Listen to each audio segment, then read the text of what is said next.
So good to have you both here today. You are father and son. I'll leave the listeners with that and let you both introduce yourself just a little bit better. You want to go first, Ted? You go ahead. Okay. Yeah, my name is Mark, and I'm a next gen pastor at a church in the Chicagoland area, and been working with youth and students for I think like around 12 years now in full-time ministry, and love that. Have a wife and 3 kids at home.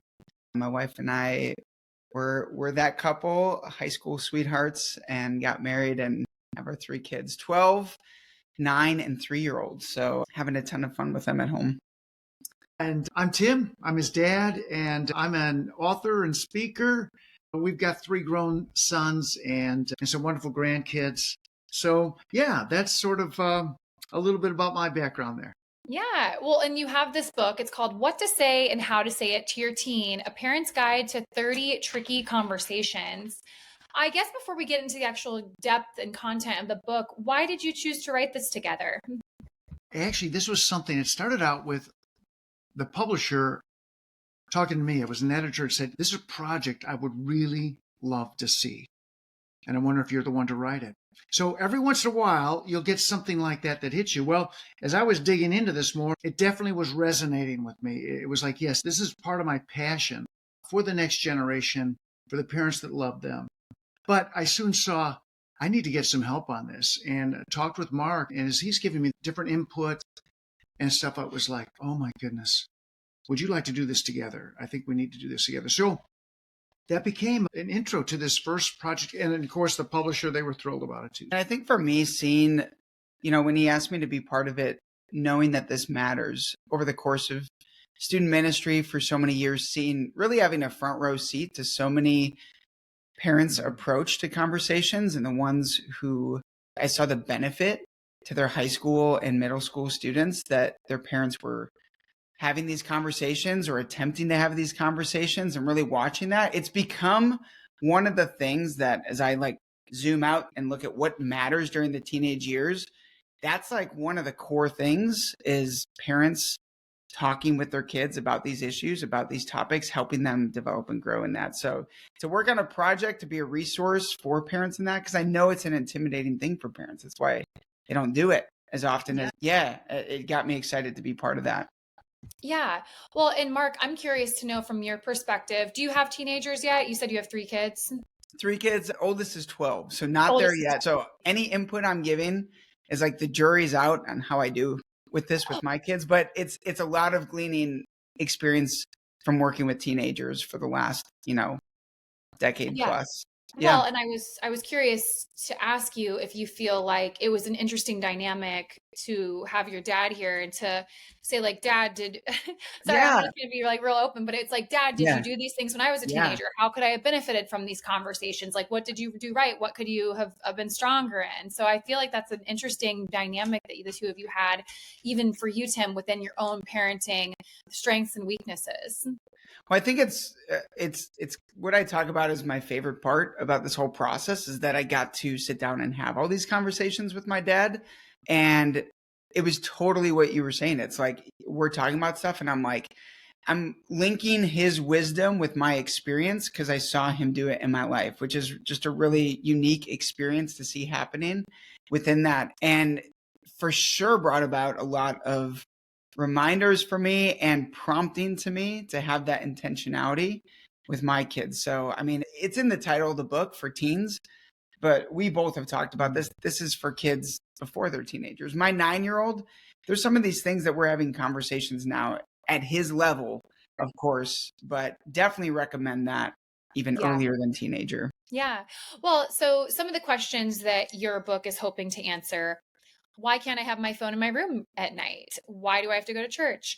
Why can't I just date for fun? Why do I have to get a job? I'm leaving out the big one. How can God allow bad things to happen? My kids have started asking me those questions, speaking to what you just said, Mark. And that's like my 7, 8-year-old has asked those kind of questions. So it's so important to have these conversations, critical even. Why would you say specifically, you've written this book for teens, why would you say these conversations with teens is so critical? Oh man, Mark, you'll have stuff to add, but one thing is this is such a turning point with our teens, right? When they're in elementary school, when they're a little bit younger, it's a little bit easier to take what mom and dad have to say and take it at face value. But as they're getting older, they're questioning a lot of things. Their friends are creating questions for them. And so they're going to want to have these conversations, but we have to talk with them different, Diane. We can't talk to them the way we did when they were 10, 11, and 12. It's different. And if we don't handle it different, we're going to start alienating them, and they'll talk to somebody else who probably won't share our values. So it's very critical. There's a lot of things we're doing as the kids are growing up to be able to still input into their life in the teen years. And this is when it really is going to be critical that we can't mess this up, right?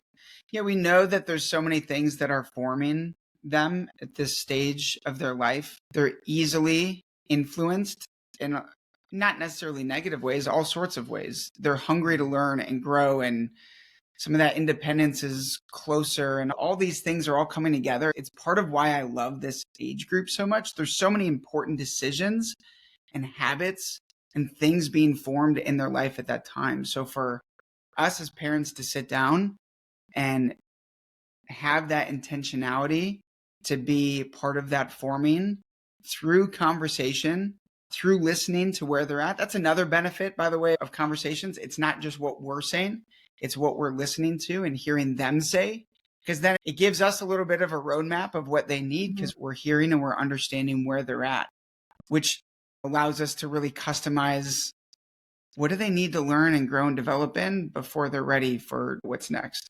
Sure. Tim, I should have asked you this when I was speaking with Mark about his experience with you as a parent. I'm curious to know from your own perspective. Sorry, I wish that I would have set the scene a little bit better.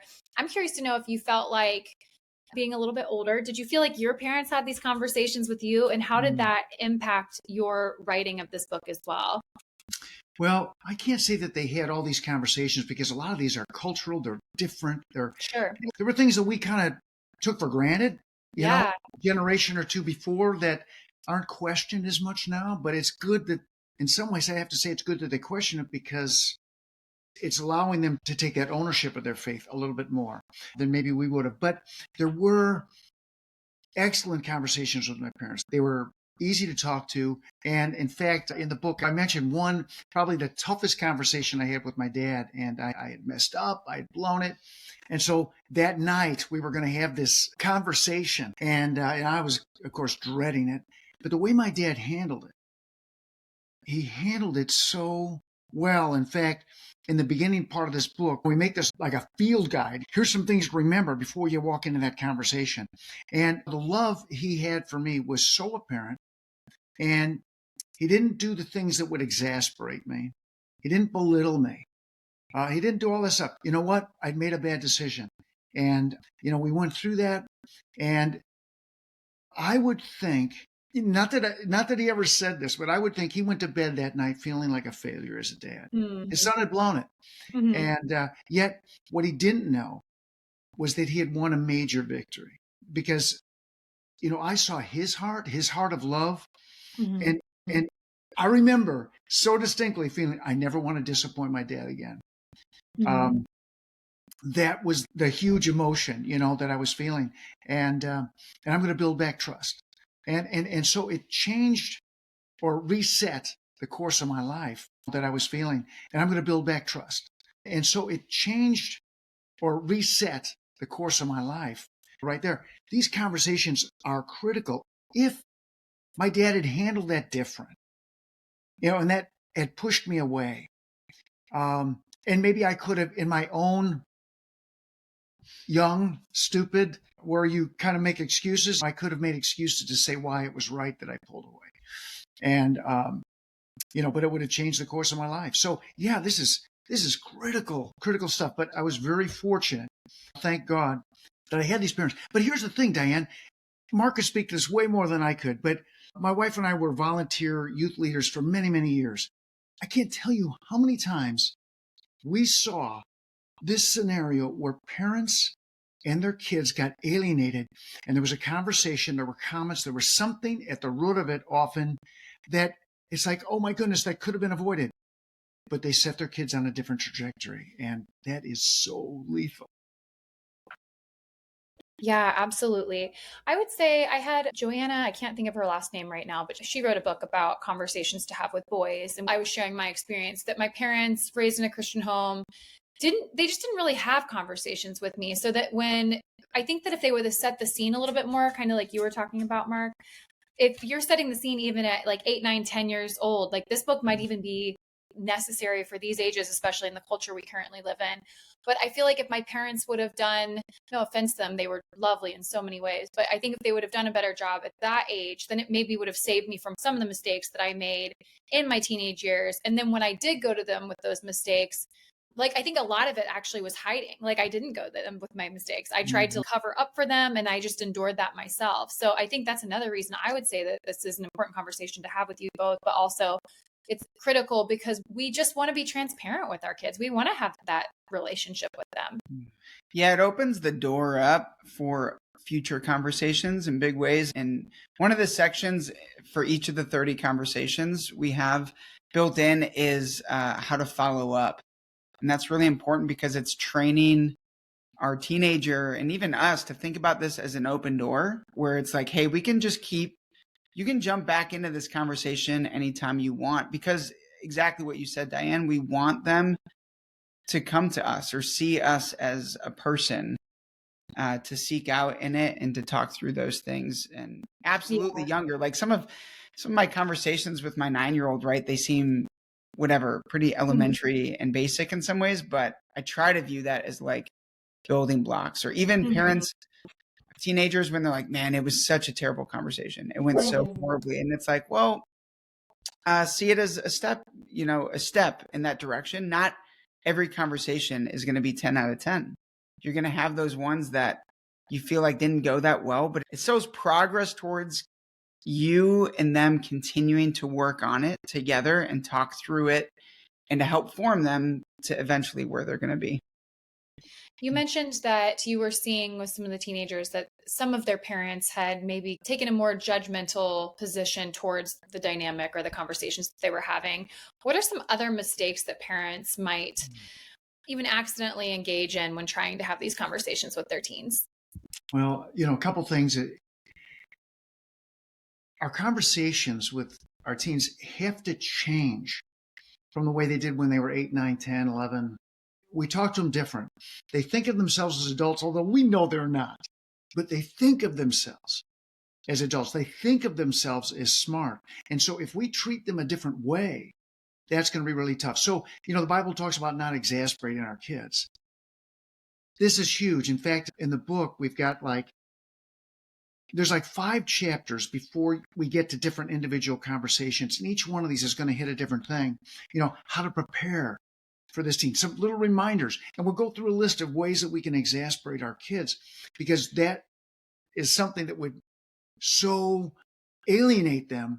We're not going to get through the way we belittle them, or we think we know their motives and we call them out on it. No, you just want this because, hey, only God really knows their motives, right?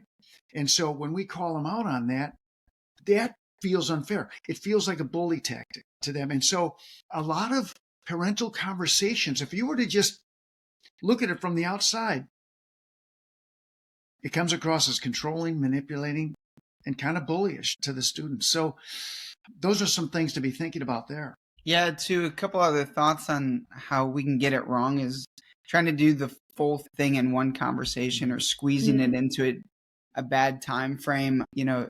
If it comes up in the moment, sometimes we think we have to handle it right there in that moment.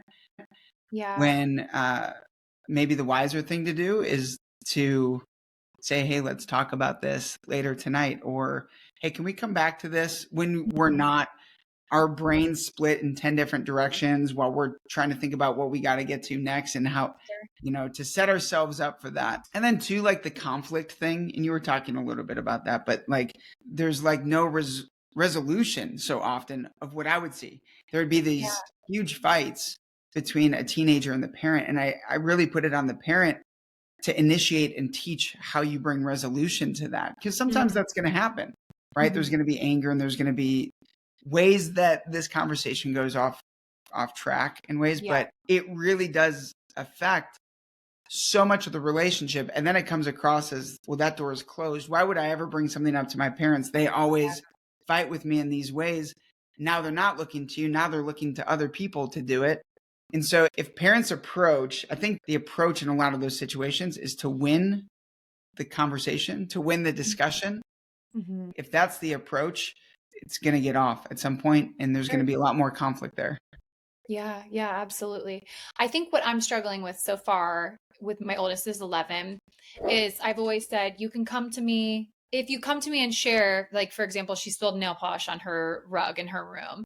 I'm going to, I don't want to say I'm not going to have a reaction, but you're not going to be in trouble. I'd rather you be fully transparent with me so we can work through it together. But I think that's tricky as they get into the older years, because there could be really severe natural consequences to their decisions. So I'm trying to have a pretty balanced approach now. Does that make sense? Like, you don't want to condemn and give harsh punishment for their transparency, but I feel like you have to tighten the reins a little bit as they get older and start making mistakes that have more dire consequences. You know, there's something, Diane, that one of the things that we try to do with this is to try to make it, again, like this guidebook. And so sometimes a simple conversation, mom and dad talking with teen, may not be the most effective way to do it. Sometimes we'll suggest a field trip, or we'll suggest bringing another person in, or maybe it's a little activity like an object lesson. And so sometimes something like this can work. But what we want to do, like what you're describing there, is keep that communication so open. And one of the things I love is a little thing we talk about in the back of the book. It's one of the ones we kind of go through, an object lesson that you can do. And if you pick up these rat traps, okay, so it's like a mouse trap, but bigger. The wood-based ones, it's got a real strong kill bar on that, right? And so if you picked up, let's say you pick up 8 of them, put them in a hallway in your house. You can set them or not. I would like to set them, but you set them. Then you have your 11-year-old. They take off the shoes and socks, and you're standing at one end of the hall. You show them just how bad these things are, right? You snap it once for them, and you say, "I'm going to put a blindfold on you, and I'm going to spin you around. I'm going to send you through this hall." Would you do that? Well, your 11-year-old probably is pretty smart, and it's going to say, "No, I don't want to do that." No, and you can't shuffle through. You got to just step, you know. Yeah. And they're like, "No way, they're going to do that." Say, "Well, what if I told you, honey, that you have to go through this hall? You have to go through this hall. There is no choice. You're going to be blindfolded, and you're going to be disoriented. But what if mom put her hands on your shoulders, and you put your hands on mine, and I walk you through? I'm not going to let you step in a trap." And, would you do it then? You have to go through it. It's one of these two ways. Well, she's going to pick going through with a parent. Say, "Honey, this is a picture of our teenage years. This is what's coming. This corridor has got more traps in it, and you're not going to see them coming." And the fact of the matter is, mom and dad have been down this hallway. We know where a lot of these traps are, but here's the thing. We want to guide you through it, but it's going to mean you got to talk to us. You got to tell us what's going on. Anyway, that's the short, but you kind of get the idea. So sometimes it's an approach like that you can use to set yourself up for them being open with you and having those conversations. Yeah. Are there conversations that we are putting off for too long? Yeah, I think so. For probably a lot of reasons. We're intimidated. We don't feel like we know what to say.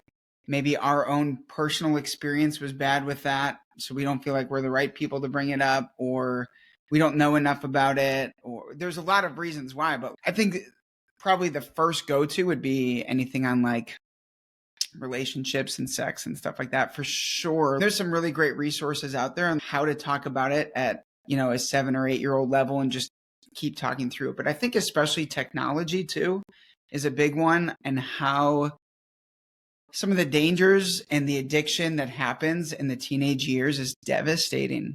I'm meeting with people in their 30s, 40s who are still trapped within some of the cycles that began when they were 14, and it's so difficult within that. So I think starting that earlier, all the intimidation is going to be there, but you kind of do it anyway. Prepare the best you can. That's part of what we talk about in the book. Like, you're going to prepare. You could talk to other people. But I don't think that there's a time where it's necessarily too late. We can feel like, oh, they're already in a relationship. or they already kind of messed up, or they're already on their phone all the time, like it's too late. Sure, there could be consequences because we delayed, but to put it off even more is just going to lead to more. So, with phones, one of the things that we talked about was like, you might already notice it's a problem. And that's actually maybe a great place to start, is to talk about, even personally, hey, this is actually a problem in my life and I'm trying to get a better handle on that. So I want to really help you with that too. But it doesn't get easier. It's like anything in our life. The more we procrastinate these things, the more we realize that we should have done it earlier, and the more anxious we are about it down the road. Yeah, I think specifically with the relationship sex conversation, I know some people, even in my family, looked at me because I shared that kind of stuff with my daughter at 8 years old. But I think that we have to remind ourselves, specifically with that conversation, that it is so mechanical at that age. Our kids' awareness with either hormones coming into play or their awareness of how big the world is, and I don't know, I guess just how vast some of these concepts are. It's like, this is on a small scale right now. So sharing some of these things younger actually does seem better. Again, age appropriate conversations. But yeah, I think that we just discredit that they're capable of understanding these things from a very like high level perspective. Totally. And I think fear is probably at the center of a lot of Yeah. that. Like Yeah. fear that I'm going to either say something that's going to damage them and say something that wasn't age appropriate for them, or fear that it's going to impact the relationship that seems to us right now in this moment to be good, And so a lot of fear around that causes us to push it off longer than we should. Totally agree with that. Tim, do you have anything to say? We've already talked a lot about listening and how important it is to be a good listening ear for our children in these conversations, but would you like to speak to that and expand about our listening skills and why they're so important to have during these conversations? Well, we're not always going to have the answer or the solution that our kids want, right? And so if it doesn't appear like we've really been listening to them, that makes it exponentially worse. So when we're having these conversations, we want to eliminate any distractions. So turn your phone off, don't even let that vibrate in your pocket where there's going to be that little moment where they can tell you're not quite there. You don't want to be by the TV being on.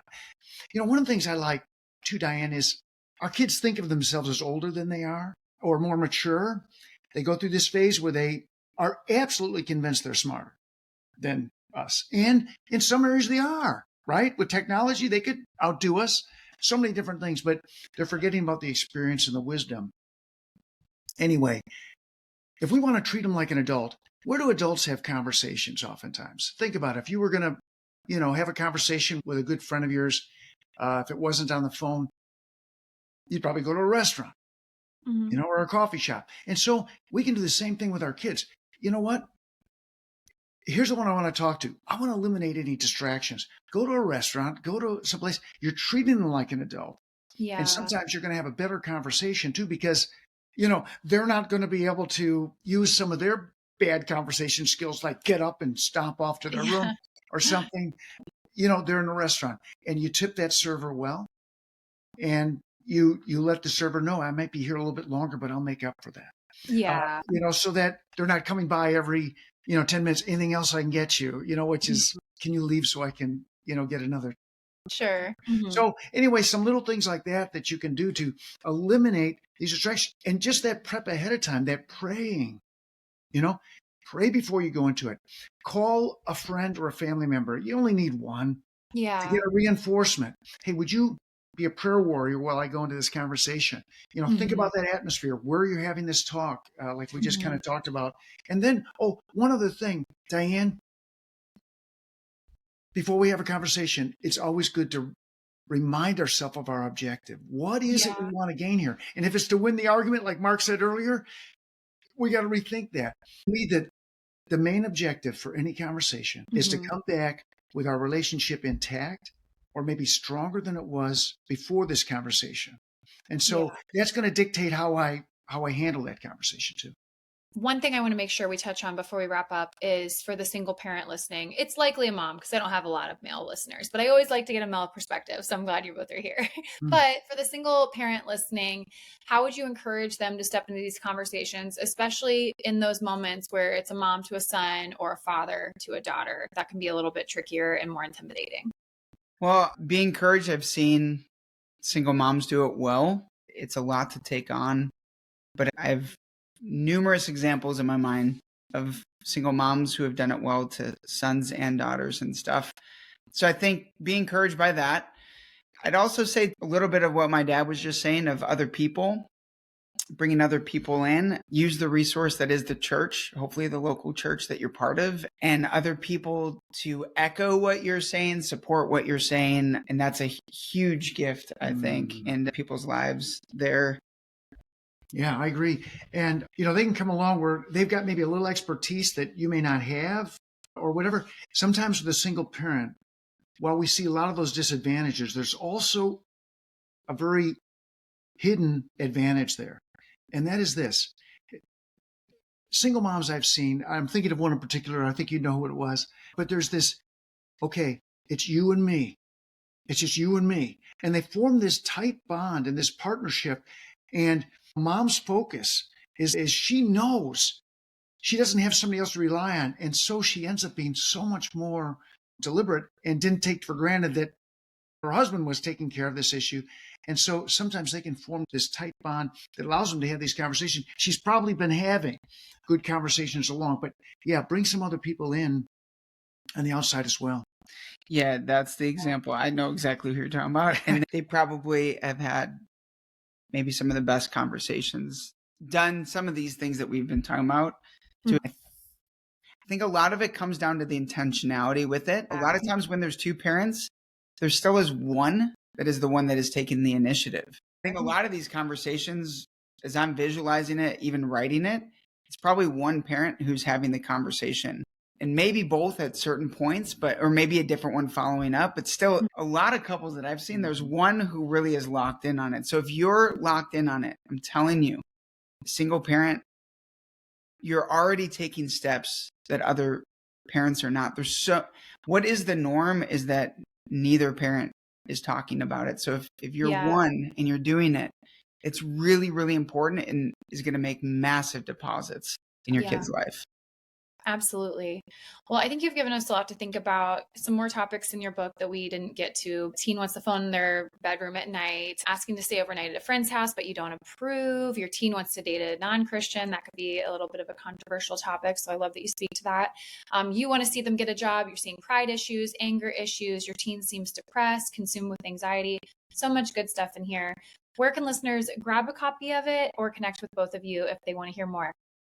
Well, they can get it on Amazon or their Christian bookstore. Certainly, it's there. Or if they want to connect with Mark or I, they can go to my website, timshoemaker.com. If they've got a question for Mark, they can send it to me and I'll pass it on to him. That's a great way to get a hold of us as well. Yeah.